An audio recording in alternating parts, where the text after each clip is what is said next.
사람의 인격을 설명하는 세 가지 요소를 지정의, 즉 지성, 감정, 의지라고 합니다.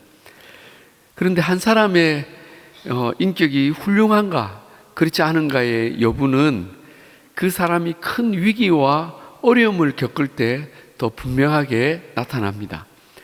그런 점에서 우리는 예수님이 생애 가장 큰 위기와 어려움의 순간에 어떤 인격, 어떤 지정의를 보여주셨는지를 우리가 볼 필요가 있습니다.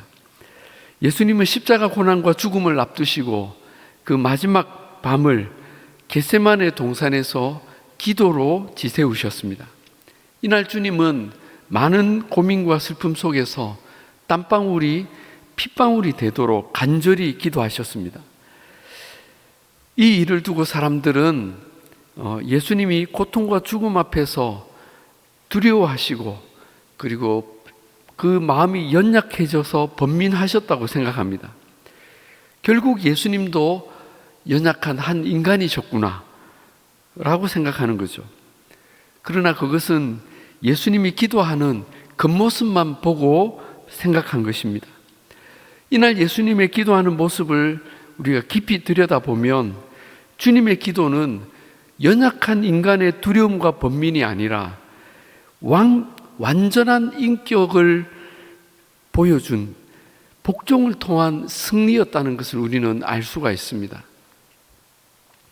영적인 상황으로 보자면 사탄이 전혀 알 수 없는 반격을 행하셨고 그리고 보이지 않는 승리를 이루고 계셨던 것입니다. 우리가 그것이 무엇인지를 함께 살펴보겠습니다. 첫째, 예수님은 지식에 있어서 복종을 통한 승리를 보여주셨습니다. 예수님은 제자들과 최후의 만찬을 마치신 후에 감람산에 이 겟세마네라는 곳을 가시며 제자들에게 한 가지 사실을 알려주십니다. 그것은 오늘 밤 너희가 다 나를 버리리라 하는 다소 충격적인 내용이었습니다. 제자들은 예수님의 말씀이 한 번도 틀린 적이 없음을 알았지만 도무지 인정하기가 어려웠습니다. 특별히 베드로가 가장 크게 항거했습니다. 예수님, 섭섭합니다. 우리가 예수님을 버리다니요. 물론 얘들은 예수님을 버릴 수 있습니다. 그러나 저는 절대로 버리지 않을 것입니다. 베드로는 꼭 자기만 잘났다는 거죠. 그러나 이 말은 안 하는 게 더 좋았습니다. 예수님은 그런 베드로를 가만히 쳐다보시더니 그러냐, 내가 진실로 내게 이르노니 너는 오늘 밤 닭 울기 전에 나를 3번이나 부인할 것이다. 그 말에 베드로는 더 강력히 반발합니다. 제가 주와 함께 죽을지언정 주님을 부인하지는 않을 것입니다. 그러자 다른 제자들도 한 목소리로 저희도 죽으면 죽었지 주님을 버리지는 않을 것입니다 하고 큰 소리로 대답을 합니다. 참 보기 좋죠. 이날 밤 제자들은 예수님을 다 버렸고 베드로는 예수님을 3번이나 부인했습니다. 그런데 여기서 우리가 주목할 것은 예수님은 이 일들을 이미 다 알고 계셨다는 것입니다. 예수님의 지식은 우리가 상상하는 것을 초월하는 지식입니다. 그러나 중요한 것은 예수님이 이런 일들을 알고 계셨지만 그 지식에 얽매이거나 제자들에 대한 마음을 바꾸지 않으셨다는 것입니다. 예수님은 이 말씀을 하시고도 끝까지 제자들과 함께 가셨고 그들도 기도하도록 계속 격려하셨습니다. 또 예수님은 가룟 유다의 배반을 아셨지만 그와 함께 식사를 하셨고 그의 발을 씻어주셨고 그의 입맞춤도 거절하지 않으셨습니다. 예수님은 모든 것을 아셨지만 그 지식에 얽매이지 않으셨고 자신의 사명을 온전히 이루셨습니다.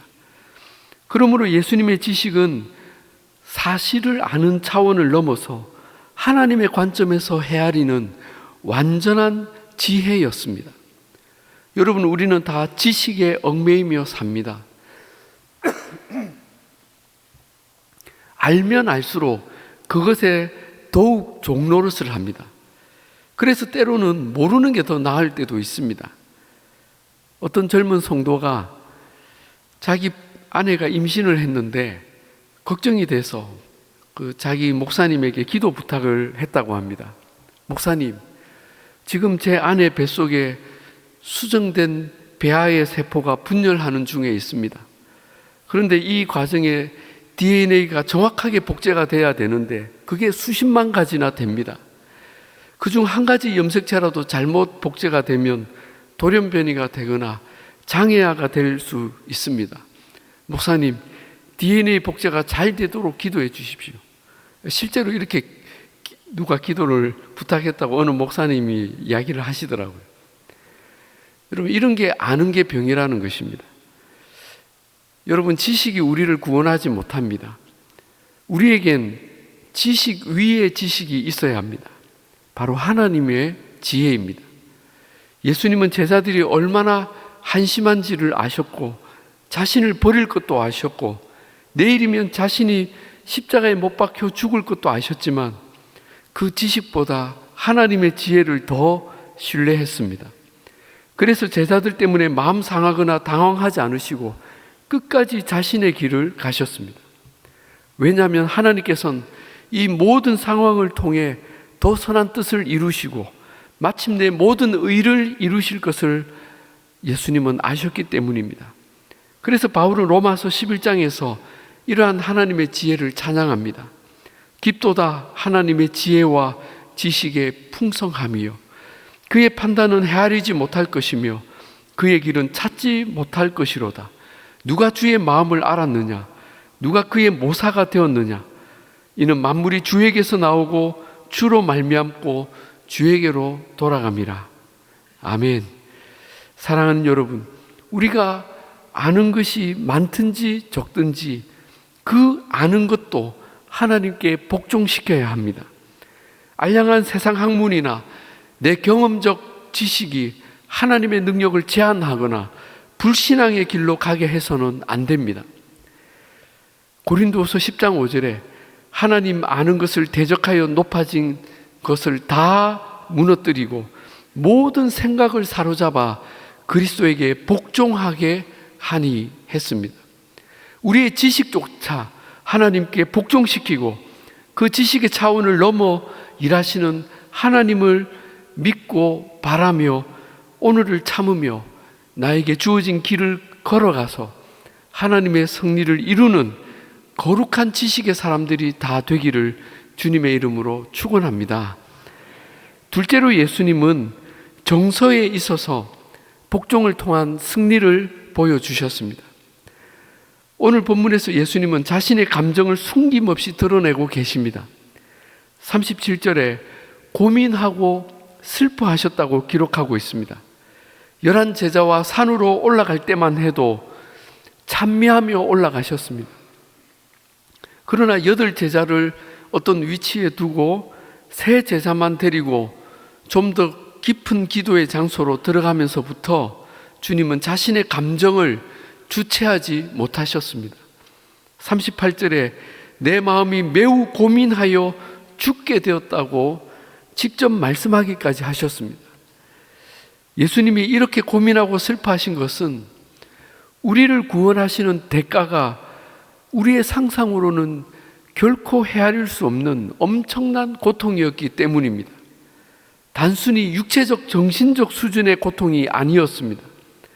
그런데 예수님은 이 극도의 슬픔과 번민의 감정을 어떻게 다루십니까? 여러분, 우리도 종종 너무나 큰 슬픔과 두려움, 또 고통의 감정을 경험할 때가 있습니다. 사랑하는 이를 잃거나 간절히 바라던 일이 좌절될 때, 또는 내게 갑자기 고난이 찾아올 때 우리의 마음은 무너지고 한숨과 눈물 속에 죽음 같은 시간을 보내게 됩니다. 그럴 때 우리는 그 감정을 어떻게 다루게 됩니까? 우리는 이것을 잘 다루는 법을 모릅니다. 때로는 원망과 불평을 하고, 때로는 화를 내고, 슬픔에 빠져 모든 일에 손을 놓고 스스로의 동굴 속으로 들어갑니다. 누구의 위로도 거절하고 폐인처럼 지내는 분도 있고 심지어 극단적인 선택을 시도하는 사람들도 있습니다. 우리의 정서가 그 슬픔이나 두려움을 이겨낼 만큼 건강하지 못하기 때문입니다. 그러나 예수님은 이 극도의 슬픔과 번민의 감정을 어떻게 다루십니까? 하나님 아버지께 그 감정 그대로 가지고 나아가셨습니다. 그리고 솔직히 고백합니다. 아버지여, 만일 할 수만 있다면 이 잔을 내게서 지나가게 하옵소서. 설마 예수님이 이런 기도를 하셨을까 의심이 될 정도로 너무나 솔직하게 감정을 토로합니다. 예수님이 이 한마디만 기도하셨겠습니까? 누가복음 22장에는 예수님께서 힘쓰고 애써 더욱 간절히 기도하시니 땀이 땅에 떨어지는 핏방울같이 되더라 했습니다. 땀이 핏방울이 되기까지 그렇게 밤새 간절히 매달리며 절규하며 기도를 하셨습니다. 이 겟세마네라는 동산의 이름도 그 뜻이 기름을 짜는 틀입니다. 정말 예수님은 기름을 짜신 것입니다. 여러분, 우리는 예수님의 이 격앙된 감정을 하나님 아버지 앞에 가져갔다는 사실을 우리는 주목할 필요가 있습니다. 예수님도 슬퍼하실 때가 있었고 기뻐하실 때가 있었고 분노하실 때가 있었습니다. 그러나 그 감정의 국면마다 주님은 그 감정을 항상 하나님과 나누셨습니다. 우리가 성숙한 신앙 인격이 된다는 것은 우리의 감정 또한 하나님의 다스림에 맡겨드리고 하나님으로부터의 위로와 평안과 기쁨을 얻는 것입니다. 여러분, 우리의 감정도 하나님이 만들어주신 하나님 형상의 한 부분입니다. 그러나 죄로 인해 우리는 이 감정의 영역에서 너무나 많은 손상을 입었습니다. 기쁜 일이 있어도 제대로 기뻐할 줄 모릅니다. 무표정이나 빈정대는 웃음, 썩소를 짓습니다. 아프거나 슬퍼도 아닌 척하거나 반대로 너무 무너집니다. 분노를 다스리지 못하는 사람들도 너무나 많습니다.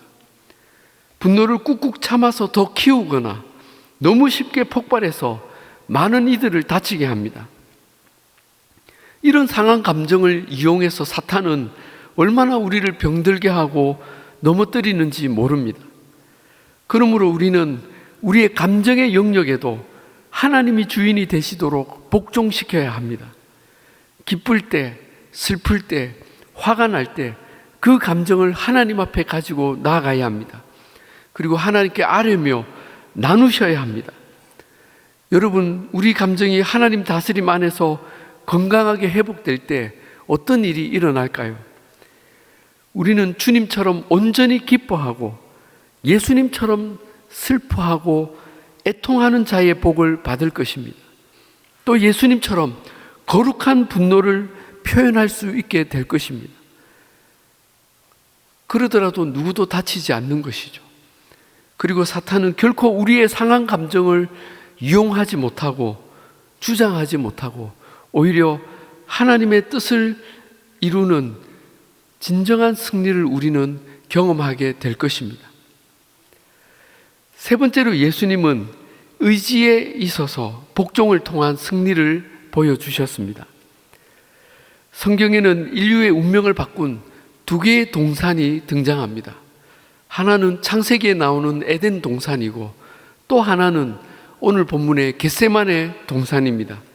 이 두 개의 동산에서 인류의 운명은 두 번이나 바뀌었습니다. 에덴 동산에서 아담은 하나님의 의지를 거슬러 자신의 의지를 행사했습니다. 하나님이 주신 자유의지로 하나님과의 언약을 깨뜨리고 선악과를 따먹은 것입니다. 자신의 의지대로 행하는 것, 자신의 뜻으로 하나님의 뜻에 불순종하는 것, 이것이 죄의 본질입니다. 그러나 둘째 아담인 예수님은 겟세마네 동산에서 자신의 의지를 하나님 아버지의 의지에 복종시키는 반전을 이루셨습니다. 예수님은 그날 밤 기도하시면서 너무나 큰 슬픔과 번민 가운데 계셨지만 끝내 자신의 의지를 하나님의 의지에 복종시키셨습니다. 할 수만 있다면 이 잔을 내게서 지나가게 하옵소서. 그러나 나의 원대로 마옵시고 아버지의 원대로 하옵소서. 이것은 인류를 속박한 오랜 굴레를 끊어버린 놀라운 복종의 승리였습니다. 여러분, 죄의 굴레 안에서도 사람들은 다 기도를 합니다. 그런데 그 기도라는 것이 자신의 의지로 하나님의 의지를 바꾸는 것입니다. 하나님, 반드시 이렇게 해 주셔야 합니다. 그렇지 않으면 저 어떻게 될지 모릅니다. 그런데 예수님은 우리에게 어떻게 기도하라고 가르치십니까? 마태복음 6장에서 아버지의 뜻이 하늘에서와 같이 땅에서도 이루어지게 하소서. 여러분, 그 땅이 어디입니까? 바로 우리 자신입니다. 내 뜻을 이루는 것이 아니라 하나님의 뜻이 나에게서 이루어지도록 기도하라는 것입니다. 하나님이 나에게 무엇을 원하시든 나를 통해 무엇을 이루려든 그 기도하는 가운데 내가 깨닫고 하나님께 설득당하고 하나님께 복종하는 것이 진정한 기도입니다. 이것이 하나님의 나라입니다. 내 의지에 하나님의 통치가 이루어지면 하나님의 나라는 내 안에 있습니다. 사랑하는 여러분, 우리의 기도는 어떠한지 돌아보면 좋겠습니다.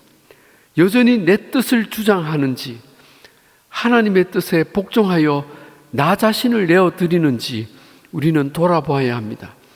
만약 내 의지를 하나님의 의지에 복종시킨다면 내 안에 놀라운 하나님의 승리가 시작될 것입니다. 그런데 내가 주님의 뜻에 복종하면 나는 부정당하고 없어질 줄 알았는데 오히려 하나님의 승리가 나의 승리가 되는 것을 우리는 결국 깨닫게 됩니다. 사랑하는 여러분, 오늘 우리는 예수님께서 보이신 지식과 감정과 의지를 통해 우리가 온전히 회복해야 할 하나님의 형상이 무엇인지를 우리가 함께 보았습니다. 바라기는 우리의 인격, 지식과 감정과 의지가 주님을 닮아 온전하게 되고 병든 자아를 쳐서 하나님께 온전히 복종할 수 있게 해달라고 기도하십시다. 그리하여 온전한 하나님의 형상을 회복하고 예수님처럼 승리하는 놀라운 은혜가 있기를 우리 주님의 이름으로 축복합니다.